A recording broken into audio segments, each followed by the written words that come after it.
Thank you for inviting me. I actually got your call sent by quite a few friends of my human animal studies network, and I'm very happy to be here.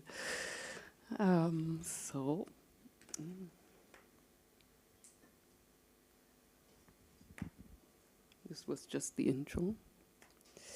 I will present to you a part of my research on the interior design of zoo enclosures that is based on my photographic research since 2008. That was first a master thesis at the Institute of Art and Context at the University of the Arts in Berlin.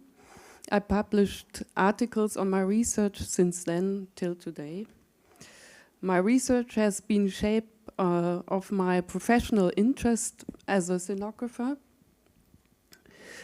by certain specific commonalities of zoo enclosures and theater, where I work mainly, namely the characteristics of the boundary between the public and the cast, the in-between.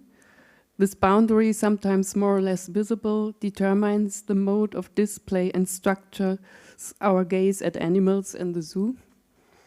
From my human animal studies point of view, it also structures the situation in which we encounter animals and provides insight into cultural role assignments given to animals.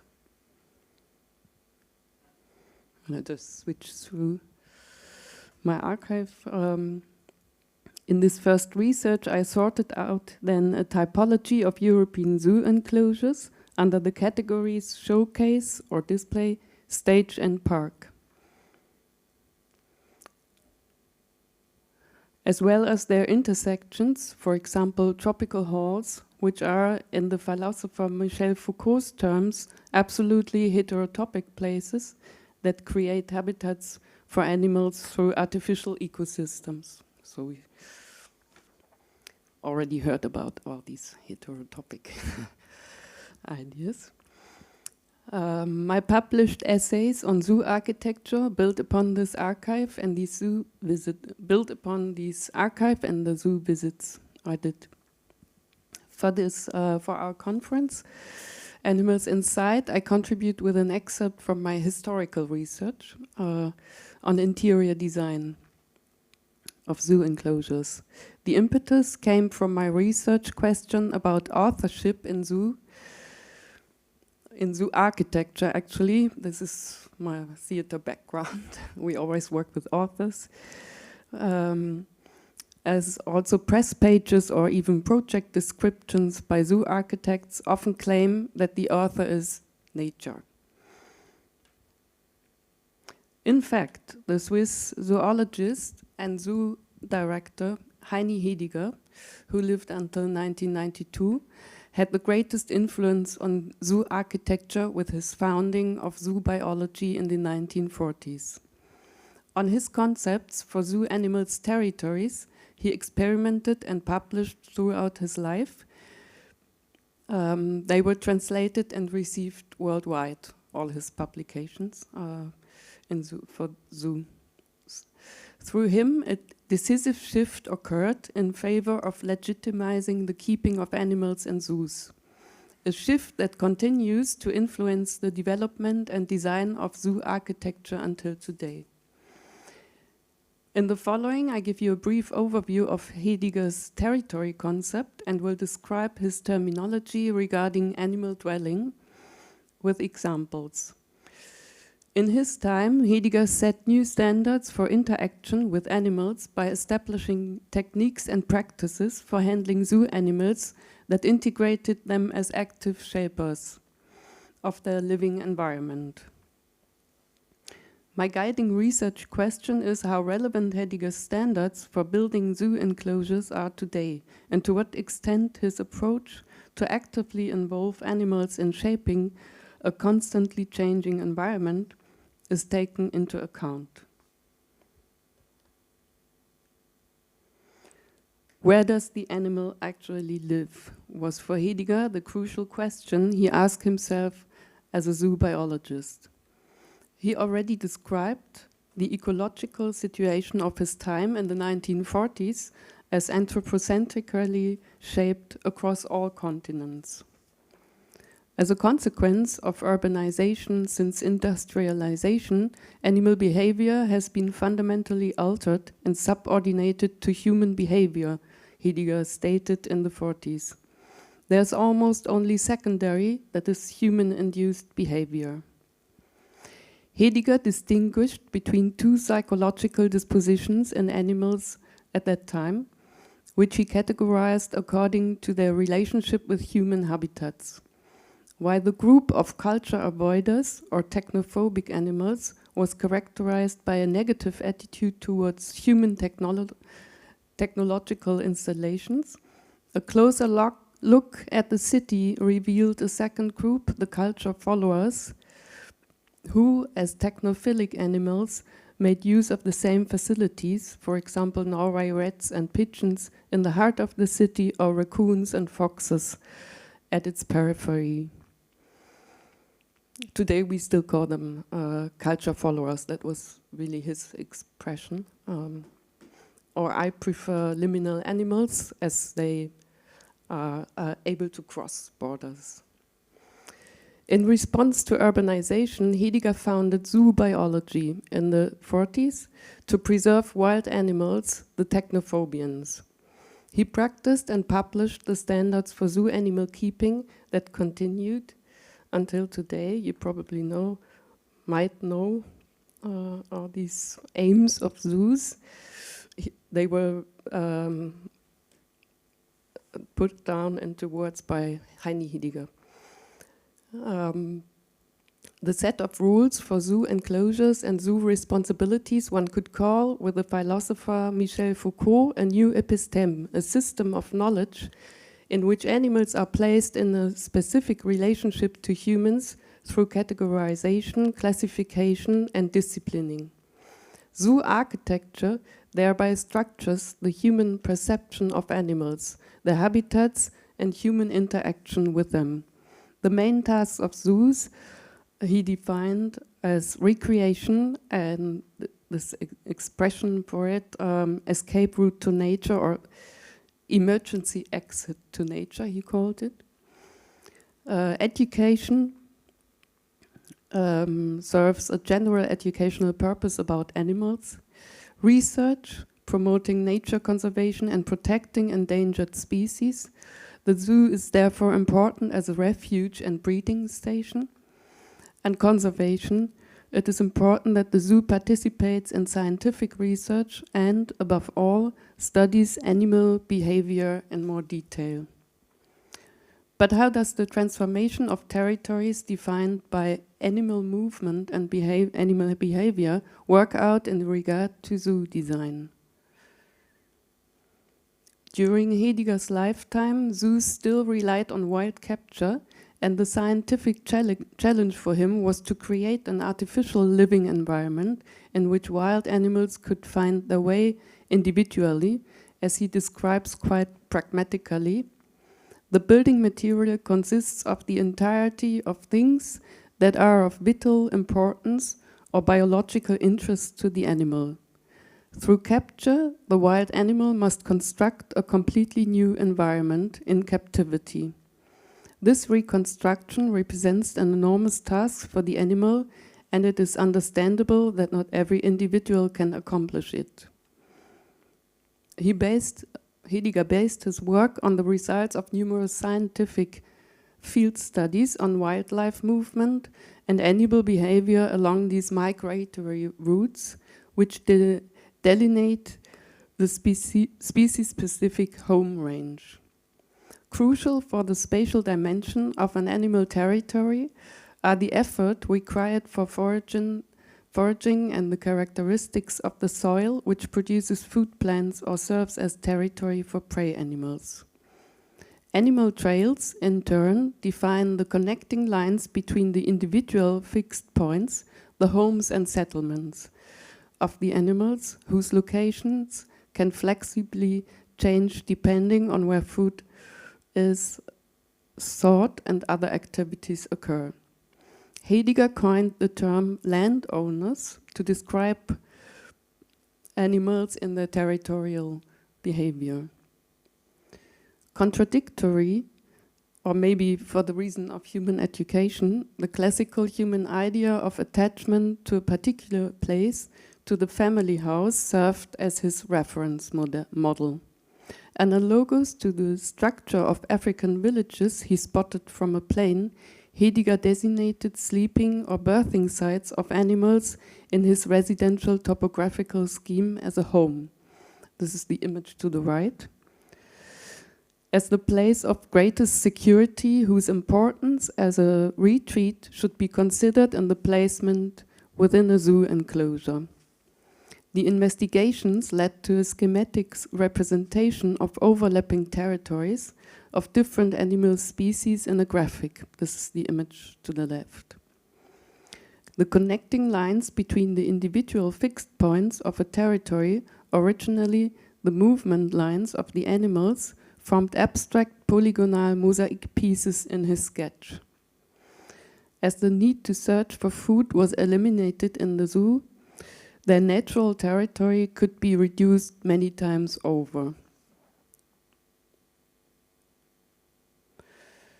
For Heidegger, the quality of space was therefore more decisive than its quantity, which he saw as closely linked to the temporal sequences of animal activities. For generations, they have wallowed or bathed, fought, branched, courted, slept, etc. The animal lives in a strict space-time system that is in a meshwork of points where it performs specific activities in specific times. In this context, Heidegger also introduced the concept of the interior furnishing of an enclosure, which could vary depending on species, of course. As furniture for the hair care of a zebra's hygiene, for example, termite mounds were replicated, on which, according to his observations in the African savanna, they could rub their coats to remove parasites.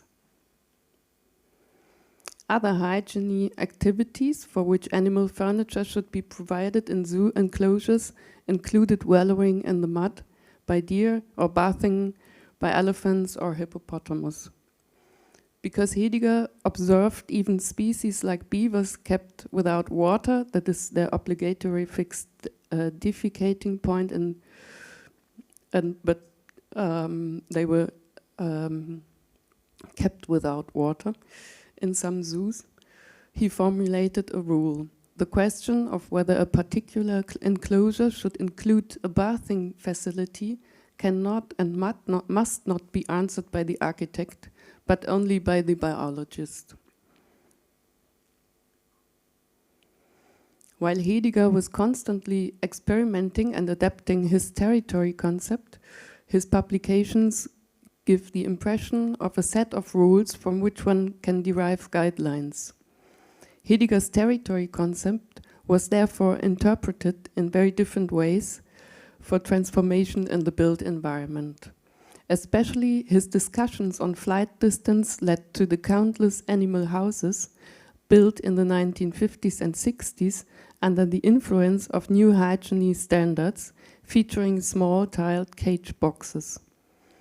Though Heidegger proposed a minimum size twice the flight distance of each species, many zoos referred to his experiments with predators, for which the cage, even smaller than their simple flight distance, can lead to less stress of the animals. Heidegger himself criticized these misinterpretations as outdated, already in his time, outdated anthropomorphistic guidelines and cubicle thinking. He implements with the architects Rudolf Zürcher and Esther Rudolf Gier the Africa House at the Zoo Zurich as his role model in 1965 that would incorporate all aspects of his theoretical approach to designing artificial environments. The goal was not to visually imitate the wilderness, but to cleverly combine the principles of spatial quality for animals with the requirements of display, combining two different interpretations of nature. For visitors, it represents visual features. For animals, it offered topological qualities of natural space. Accordingly, abstract circular segments form the shaping translation of the natural environment for the plants and elevations of the U-shaped animal boxes for rhinos and hippos. Until 2016, the interior enclosure was the home of 2 white rhinos. As Christina May states in her article about the Africa House, the design was a cultural stage for the animals and a sculptural manifesto of Heidegger's thoughts on topological animal-related forms. As a consequence of the zoo's scientific programs, aesthetic considerations were adjusted accordingly. The 2 small presentation stages were calculated on the body size of rhinoceroses, so less than the flight distance, and were created with a terracotta-colored floor featuring a crack-like pattern that gently sloped backward, like a theater stage. The floor was modeled unevenly for the animal's sensory experience.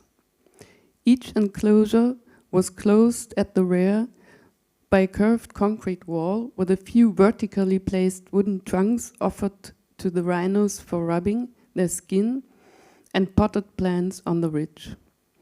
A narrow water moat towards the visitor area served as a symbolic boundary for the rhinos, which they do not cross.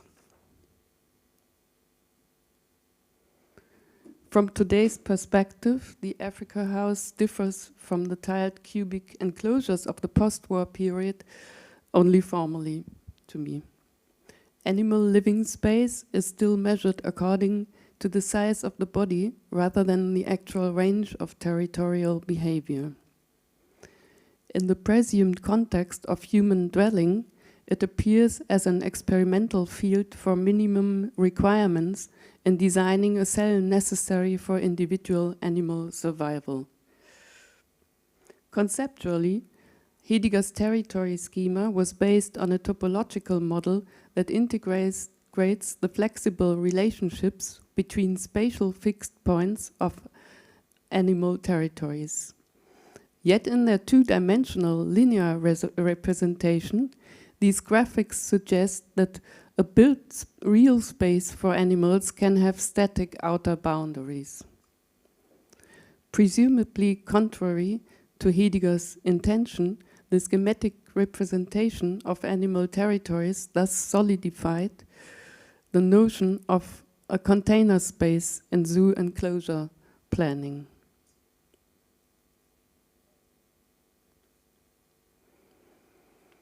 After Heidegger's tenure as a zoo director in the end of the 70s, his initially mentioned equation of zoo animals with landowners took on a changed significance in relation to zoo architecture. A renewed focus on the landscape as a representation of animal territories now shaped the designs. The impact of the environmental movement and the resulting shift in ecological awareness in the 1970s society, which disapproved of keeping animals in enclosures that were too small, led, depending on financial possibilities, to renovation into more spacious enclosures in some zoos. Roughly since the 1980s, master plans for redevelopment of zoos have been drawn up, like for the Zoo Zurich on the slide.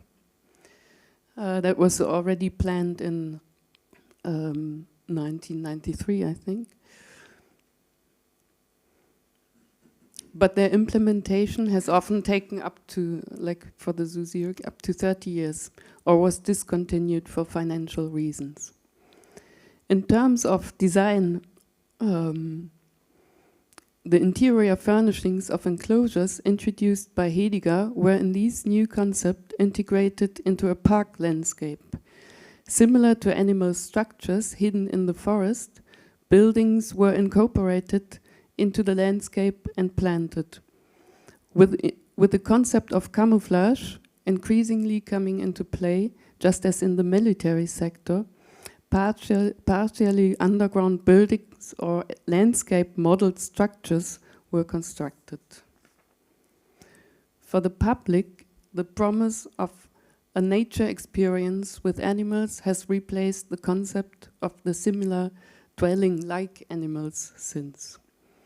Today, white rhinoceroses at the Zurich Zoo live in the so-called Lever savanna, that is for the zoo a nature reserve. They do not graze, but are fed under a dead baobab tree, and zebras groom themselves on an artificial rock with the surface of a termite mound. These scenes resemble to me now like elaborate film sets, and the suggestion of a travel experience for visitors is an essential part of the spatial concept.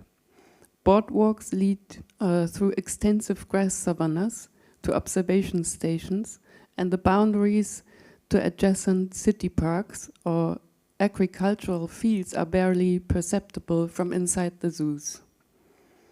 While these immersive enclosures largely avoid direct architectural comparisons with human dwellings, the constant alternation of proximity and distance to the animals now indirectly conceals the fact that the concept is ultimately based on a clear separation of human and animal living spaces. We are meant to believe that we are in the middle of the wild, chaotic habitat of animals, whereas in reality our view is guided by a single predetermined path that allows multiple observation perspectives of an enclosure. The perception of animals actively participating in shaping an environment they share with humans, however, is still systematically excluded. Both Heidegger's territory concept and his notion of dwelling have undoubtedly contributed to an increasing focus on the active participation of animals as subjects in shaping their living environment, but only within the context of zoo biology. From the perspective of a new understanding of changing human-animal relationships in an Anthropocene society, which aims to equally accommodate human and animal needs within a shared environment, the institution of the zoo today appears outdated. To me, of course. I don't know. Heidegger's ethological research on animal territories could rather be read as a basis for a model of co-determination that understands dwelling as a shared practice. The assessment of individual living quality would then be measured by the interactions between human and animal spatial design and requires particular attention to the freedom of movement inherent to all species. On this last slide, I've just simply gathered some few projects that currently inspire me to think about an emergency exit from the zoo. Looking for contemporary heterotopic places. I found already in the contribution some. Thank you for this. For encounters of humans and animals. I choose the Nairobi National Park in Kenya, where kind of wildlife in bigger territories is possible close to the city. The concept of zoo as a sanctuary in Montreal's Eco Museum for endemic and native species that cannot survive in the wild anymore due to injuries or diseases. You can also find many of these sanctuaries in Australia. And concerning the design for animals, the animal-aided design concept of Thomas Hölck, Wolfgang Weiser and others that integrate homes for European wild animals, especially liminal animals, into urban building planning. Thank you very much.